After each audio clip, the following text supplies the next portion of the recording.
So, what's up mga idol? Ito na yung latest model release ng Bristol. Ito po, ang bagong AX180 glossy white and combination ng red, no? Ang ganda niya. Sobra. So, personal talagang mapapawaw ka rin. Talagang maporma, very sporty, aggressive din yung looks dahil meron siyang winglet. Ayan, no? May winglet dito. So, mga idol, etong bagong model na to ay available na rin dito sa Bristol Group Pangasinan. And syempre, shoutout po kay Sir Thomas at sa kanyang mga staff dito, no? Nauna na naman tayo.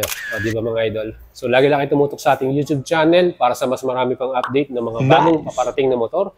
At kung kayo po ay bibili naman, pwede rin kayong sumubok sa ating alagang boyet. Ayan. Tutulungan natin kayo makabili ito via financing or cash. Siyempre, send message kayo sa ating Facebook page. Ayan mga idol. Tayo po ay 5'6", no? Talagang abot na abot natin to. Ayan, no? Saktong-sakto sa atin. Flat-footed tayo. Napakalambot din ng kanyang upuan, no? Ayan, shocks niya. Ang ganda. Oh. Well, mga idols, ang kanyang presyo pala ay 149,900 SRP. Cash payment naman, introductory price. Alam niyo naman sa Bristol, lagi tayo may intro price. 139,900 for cash payment. Pag financing naman, siyempre doon tayo babalik sa 149,900 na SRP. Mga idol, ito po. Pwede nyo mabili rito via financing. Ha? Kaya pwede kayo mag-apply sa atin. At ang kagandahan dito sa ating bagong model na ito, mga idol. Tatlong kulay yung available. Meron tayong glossy white, matte black, and gray combination. At yung isa pa yung chameleon blue. So, color blue naman. Tatlong kulay pong available dito. Ayan. Ano masasabi nyo rito sa ating color white na may red color combination sa ating pinaka-alley cast wheel? No? Ganda niya, no? Bagay ba sa atin? O, diba? Panalo. Tara, tingnan natin at ikutan natin tong bagong model na to from QJ Motors at under Bristol Group Motorcycle.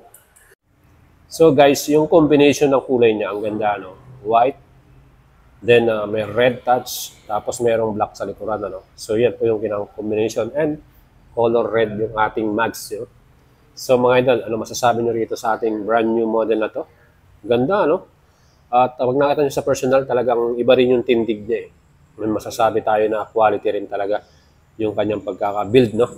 Mga idol, itong pinaka-front face, tingnan natin. So, sa front pa lang, makita nyo yung design niya. Talagang sporty dahil meron siyang winglet. Ayan, no? Winglet, no? Meron na siyang extra design dyan para maging mas pogi pa yung kanyang looks. Ayan, yung headlight natin and yung signal light natin sa ibabaw, no? So, ito po ay naka-LED na lahat. So, parang daytime running light, signal light, saka yung headlight natin. High and low beam, di ba? Ang pinaka-high beam ay nandito. Low beam naman dito. Alright mga idol. So ito naman yung pinaka tail light natin. So meron din siyang LED integrated na. Magkasama na yung pinaka brake light natin at yung pinaka signal light natin doon. Ayan mga idol. Yung design niya. Dito naman sa ating rider's view. Yan. So syempre yung ating unit na to hindi pa to naka-activated. Ano? So yan lang yung mapapakita natin sa inyo. So guys, ayan, naka-digital display, and then yung ating pinakasusian ay keyless. Meron itong stop and start system or idling stop and start. Ano. Perfect yan. May hazard lights, passing light. Ayan. So meron tayo ditong bulsa. Ayan mga idol, yung bulsa tayo dito. Oops. Andito yung ating pinaka-remote, no? Ayan yung remote natin. At nandun sa loob yung pinaka-charger. Ayan, USB charger natin. So, USB Type A and Type C na siya. So, dalawang klase yan. Yung cable na lang kailangan yung dalhin, ano. And syempre yung remote natin, dahil nakakilis na tayo. Ang galing, ano. Talagang, ito yung mga panlaban nila, eh, no? So, sa ganung presyo, 139,900 sa cash payment. Would you think, sulit po ba itong ating bagong model na to? Let me know mga idols, mag-leave kayo ng comment sa ating video, And yung ating pinaka-fuel, pwede mo buksan dito sa tabi ng susian ng ating keyless. Ayan. And ito po ay merong 10 liters of gas fuel capacity.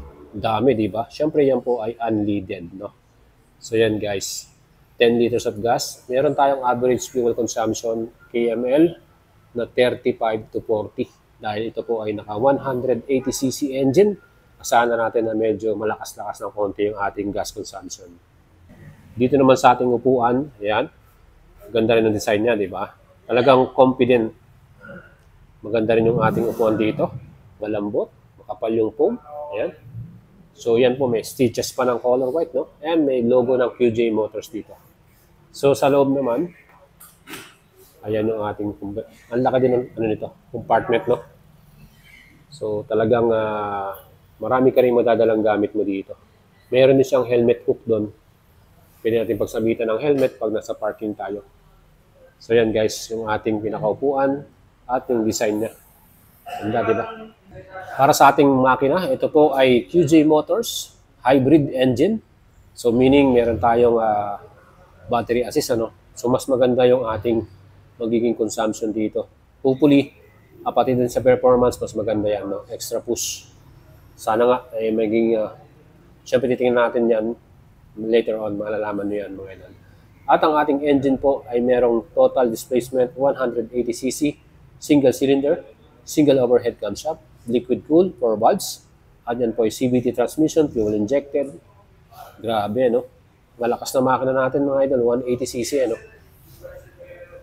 So, andito yung ating radiator, may cover din siya, may style din, sporty cover. Ayan yung ating muffler. So, yan, meron din siyang cover na hard plastic, no? May touch pa ng aluminum. O, diba? So, yan po ang ating engine type. Ito rin kagandahan dito yung ating front suspension, telescopic forks. O, di ba mga idol? Grabe, oh. And, syempre, mataba rin naman yung diameter niya. So, front suspension natin is telescopic.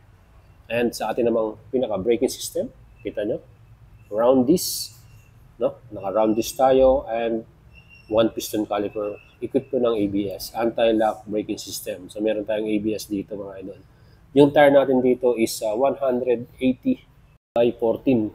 14-inch po ito, tubeless. CST tire yung kanyang pinaka-brand, no? Ayan. So, pwede nyo i-upgrade to kung gusto nyo mas mataba. Depende na sa inyo yan. Sa atin namang likuran na brake, no? Meron tayo dito 2-piston caliper. Diba? 2-piston, mas malakas, no? And, ang kagandahan, naka-disc brake tayo dito sa likuran. May ABS din ito. So, solid din yung ating stopping power, no? May ABS din, and meron din tong TCS or traction control system. Kaya talagang sulit na sulit tong model na to. Safety features, kompleto na, no? ABS and TCS, equipped na ang mga bagong AX 180. So guys, yung ating rear suspension, ayan, dual shock absorber, heavy duty. Dito lang tayo nagulat kasi sa China, yung nilabas na doon, may sub-tank na.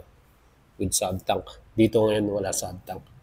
So, tingin ko ginawa na yun para mas bumaba yung presyo nito. Siyempre kung naka-sub-tank na yun, baka mas lalo pang magmahal ang presyo ng ating AX 180. Ano? Kasi 180cc na siya. Sa kanyang category, malaking engine type na yun, di ba? So yan guys, yung ating newest model, 149,900 SRP, 139,900 introductory price. Let me know mga idols kung kurso na din itong ating bagong AX180 QJ motor under Bristol Group of Pangasinan. Available na rito sa Pangasinan to. Kung malayo man kayo dito, just send message sa ating Facebook page. Pwede nyo i-apply via financing. At ang halaga naman natin ng financing, down payment 46,807, 24 months 6,000 plus at 3 years to pay 5,392. Pwede nyo subukan ang ating halagang budget. PM lang kayo mga idols.